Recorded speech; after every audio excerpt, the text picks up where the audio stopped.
Assalamualaikum warahmatullahi wabarakatuh. Perkenalkan, nama saya Hasbi Alamsyah. Saya adalah mahasiswa Universitas Terbuka yang akan mengerjakan tugas 3 dari mata kuliah Arsitektur dan Perancangan Sistem Enterprise.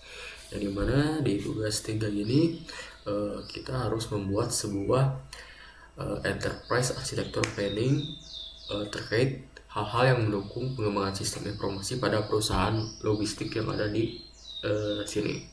Tugas 3 yang dimana ada 4 cakupan, yaitu adalah perencanaan inisiasi EAP, terus pemodelan proses bisnis, analisis sistem dan teknologinya, dan serta perancangan arsitektur enterprise di masa depan yang meliputi 3 poin, yaitu arsitektur data, arsitektur aplikasi, dan arsitektur teknologi. Yang dimana karena ini harus berdasarkan kerangka kerja enterprise arsitektur planning atau EAP, kita akan menggunakan diagram IO sebagai jawabannya ya. Dan mungkin videonya agak lama, jadi akan saya percepat terkait pengerjaannya. Jadi langsung saja ya.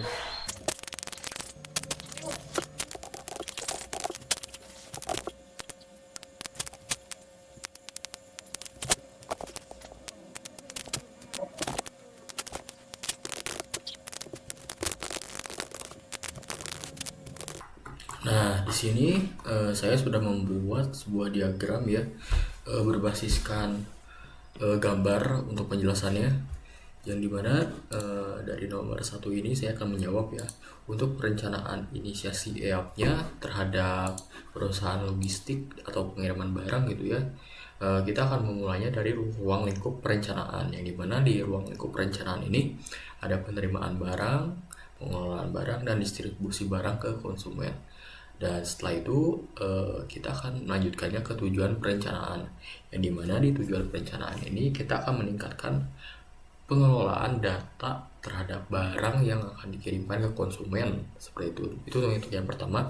Dan yang kedua adalah mempercepat proses terhadap barang yang akan dikirimkan ke konsumen.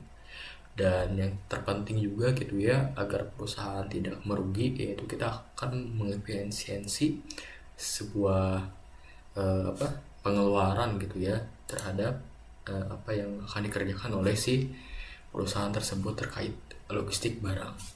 Itu tujuan perencanaannya. Dan untuk timnya gitu ya, pasti ada direksi dan CEO gitu ya, dan IT spesialis terkait membuat aplikasi berbasiskan entah itu Excel atau pemrograman, bahasa pemrograman untuk membuat aplikasi terkait gudang seperti PHP, MySQL, atau segala macam seperti itu. Dan pastinya juga divisi lapangannya yang untuk mengirimkan barang yang dari perusahaan logistik langsung ke konsumen gitu ya, entah itu driver atau yang lainnya seperti itu. Itu untuk perencanaan inisiasi EAP ya. Dan untuk yang kedua gitu ya, pemodelan bisnis. Nah, di sini pastikan barangnya ada atau tidak gitu ya. Ini cuman perumpamaan aja ya terkait gambaran ini, yang dimana saya akan menjelaskannya. Yang dimana jika barangnya ada gitu ya, kita akan melakukan proses pengiriman barang dari gudang perusahaan logistik tersebut ke konsumen yang telah membeli barang dari perusahaan logistik tersebut. Dan si konsumen tersebut bisa melakukan pelacakan dalam proses barangnya gitu ya. Nah, setelah itu pengelolaan di gudangnya gitu ya, terkait barang yang akan dikirimkan konsumennya akan bisa di koordinator dengan divisi lapangannya ya, apakah barangnya sesuai yang akan dibeli konsumen atau tidak. Setelah itu akan dilaporkan dalam bentuk operasional gitu ya, entah itu dalam bentuk Excel ataupun data dari database MySQL seperti itu. Itu untuk pemodelan bisnisnya.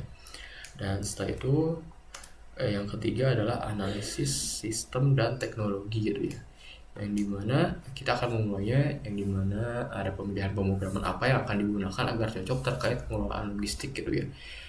Yang pastinya gitu ya, bahasa pemrogramannya itu adalah yang mengefisiensi perusahaan tersebut. Misalnya kita akan menggunakan PHP dengan Laravel frameworknya itu PHP dengan frameworknya itu adalah Laravel, dan terus database-nya bisa menggunakan MySQL atau PostgreSQL untuk menyimpan data dari sebuah barang gitu ya yang ada di gudang gitu, seperti itu.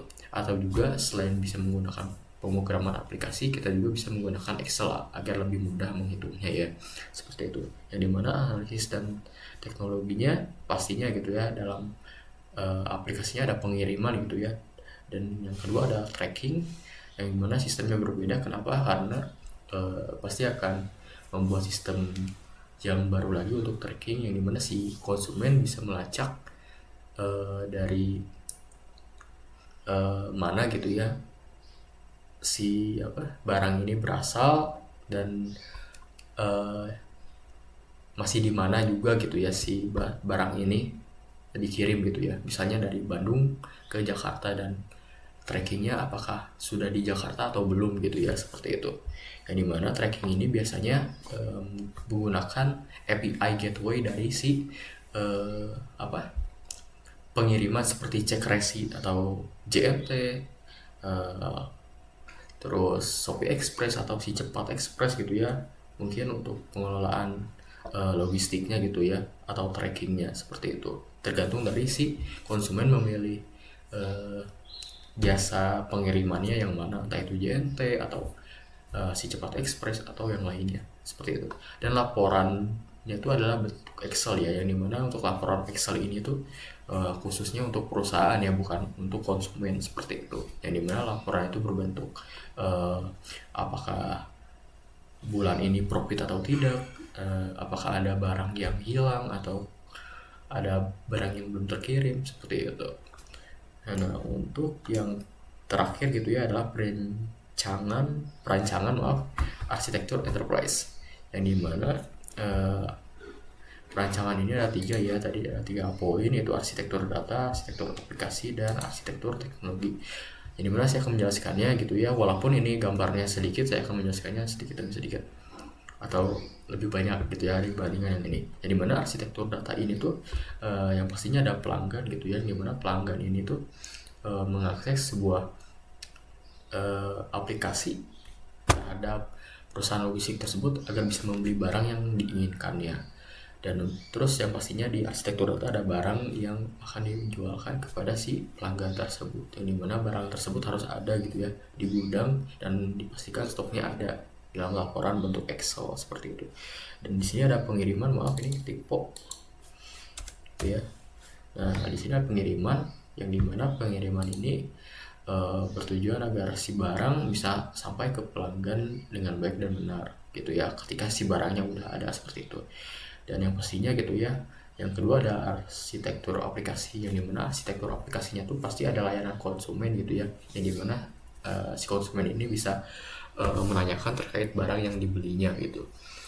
Dan dimana jika si konsumennya merasa barangnya belum sampai ke rumah dengan baik dan benar gitu ya, maka si konsumen bisa ngekomplainnya terhadap aplikasi tersebut gitu ya, dengan catatan dia harus menghubungi customer service-nya gitu ya, seperti itu. Dan terus juga pasti ada tracking gitu ya, seperti tadi, yang dimana si konsumen bisa melacak proses pengiriman barangnya udah sampai mana gitu ya. Misalnya si konsumennya dari Jakarta dan perusahaan logistik tersebut ada di Bandung gitu ya. Nah, misalnya si konsumen tersebut ingin ngecek trackingnya sudah sampai mana, entah itu misalnya masih di Bekasi atau Purwakarta gitu ya, atau sudah di Jakarta tapi belum dikirimkan ke rumah, seperti itu. Dan jika ada komplain bahwa sudah di Jakarta sudah lebih dari 3 hari estimasi pengiriman gitu ya, dan belum sampai-sampai, maka si arsitektur aplikasi ini harus mempunyai layanan konsumen, yang dimana layanan konsumen itu untuk menerima komplain dari si konsumen tersebut, seperti itu. Dan yang ketiga ada shipment gitu, yang dimana itu pengiriman juga maksudnya, namun berbeda halnya dengan pengiriman biasa gitu ya. Shipment ini lebih ke mengatur barang terlebih dahulu sebelum dikirimkan ke konsumen, seperti itu. Dan terakhir ada arsitektur teknologi gitu ya, yang dimana arsitektur teknologi yang akan digunakan dari perusahaan logistik ini tuh adalah pastinya server gitu ya, untuk menyimpan sebuah data dari data-data barang konsumen ataupun data konsumen gitu ya, yang membeli di perusahaan logistik tersebut. Yang dimana server ini bisa berbasiskan local database atau cloud database, yang dimana cloud database artinya tuh menyewa servernya dari perusahaan lain seperti AWS gitu ya, seperti itu. Database, yang dimana database ini biasanya sifatnya lokal ya untuk perusahaan logistik gitu ya. Tapi jika si perusahaan logistik tersebut tidak mempunyai database sendiri gitu ya, dia juga bisa menyewa database dari si AWS gitu ya, atau dari pihak ketiga seperti itu. Tapi biasanya ada untuk lokalnya. Dan yang pastinya ada API ya. Misalnya perusahaan logistik ini tuh ingin mendaftarkan cek resi dalam bentuk Google ataupun browser lainnya gitu ya, agar konsumen bisa mencari melacak nomor barang gitu ya, melacak nomor barang di website perusahaan logistik tersebut. Misalnya seperti ini, CMT cek resi ya, yang dimana barangnya tuh bisa kita cari gitu ya berdasarkan nomor seri yang ada di paket tersebut gitu ya, atau barang tersebut. Yang bisa ngecek script seperti itu. Nah, tapi kita membutuhkan API. Makanya di arsitektur teknologi kita harus API gitu ya. Perlu API untuk pengelolaan barangnya seperti itu. Mungkin itu saja dari saya ya, terkait soal tugas 3 arsitektur dan perencanaan sistem enterprise. Mohon maaf bila ada kesalahan dan kekurangan dalam penjelasan saya gitu ya, atau pengertian saya, yang dimana saya menjelaskannya berdasarkan Draw.io gitu ya, dan menjelaskannya secara langsung. Sekian dari saya, mohon maaf bila ada kesalahan kekurangan. Wassalamualaikum warahmatullahi wabarakatuh.